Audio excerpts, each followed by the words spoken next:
G20 की बैठक में भारत ने जिस तरह से तमाम मोर्चों पर फतह हासिल की है, वो दुनिया में भारत के बढ़ते दमखम को दिखाता है। भारत ने इस मंच से न केवल कमजोर मुल्कों की आवाज उठाई, बल्कि भविष्य की योजनाओं के जरिए उन मुल्कों को भी संदेश देने की कोशिश की है जो दुनिया के विकास में बाधा पैदा करने की साजिश करते हैं। G20 के दम पर भारत ने दुनिया में अपना ऐसा दबदबा कायम किया है जिसका असर बहुत दूर तक दिखाई देगा। क्या होगा असर और भारत को इस सम्मेलन से क्या फायदा मिला, चलिए बताते हैं आपको। Welcome to the Big Bench daily.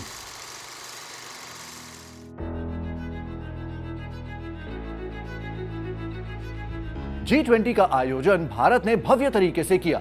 दुनिया भर के दिग्गज नेताओं ने देखा कि भारत में वो कुव्वत है कि दुनिया को अब आगे की राह भारत दिखाए। क्या आप जानते हैं कि इस सम्मेलन को भारत की कूटनीतिक विजय के रूप में देखा जा रहा है, क्योंकि जिस तरह दुनिया के तमाम खेमों में मतभेदों को दूर करके दिल्ली घोषणा पत्र सर्वसम्मति से जारी करने में भारत कामयाब रहा है, वो भारत की ताकत का एहसास दुनिया को करा रहा है। इस घोषणा पत्र को भारत की कूटनीतिक जीत के रूप में क्यों देखा जा रहा है, जरा इस बात को भी समझिए। घोषणा पत्र पर सभी देशों की 100% सहमति बनाने में भारत सफल रहा। इसके साथ ही इस घोषणा पत्र में यूक्रेन जंग का जिक्र हुआ, लेकिन ना तो अमेरिका ने एतराज जताया और ना ही और यूरोपियन देश नाराज हुए। और तो और इस मुद्दे पर रूस और चीन जैसे मुल्क भी एक साथ नजर आए। इसका अर्थ जानते हैं क्या है? इसका अर्थ यह है कि पूरी दुनिया को भारत का निर्णय स्वीकार है। भारत ने इस घोषणा पत्र में एक और बात कही है कि कोई भी देश परमाणु हथियारों का इस्तेमाल नहीं करेगा और ना ही इन हथियारों को इस्तेमाल करने की धमकी देगा। ये किसी भी हाल में स्वीकार नहीं किया जाएगा। इससे ये बात समझ में आ रही है कि भारत की धमक बड़ी है। आप भारत के जलवे को इस तरह से समझिए कि विश्व मंथन के सबसे बड़े मंच G20 की बैठक के पहले ही दिन साझा घोषणा पत्र पर सहमति बन गई। इसके अलावा भारत के कहने पर G20 में अफ्रीकन यूनियन को स्थायी सदस्य बनाने पर मोहर लग गई। सबका साथ की भावना से ही भारत ने प्रस्ताव रखा था कि अफ्रीकन यूनियन को G20 की स्थायी सदस्यता दी जाए।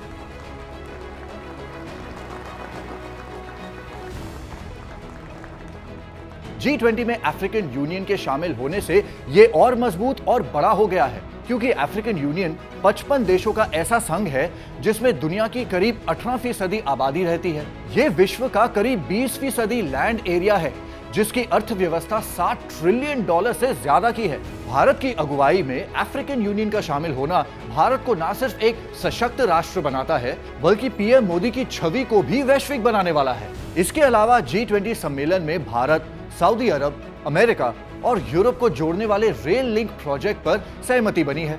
इस प्रोजेक्ट को चीन के बेल्ट एंड रोड इनिशिएटिव का जवाब माना जा रहा है, जो दुनिया के विकासशील देशों को इंफ्रास्ट्रक्चर्स की डेवलपमेंट के नाम पर चीन के कर्जे के जाल से बचाएगा।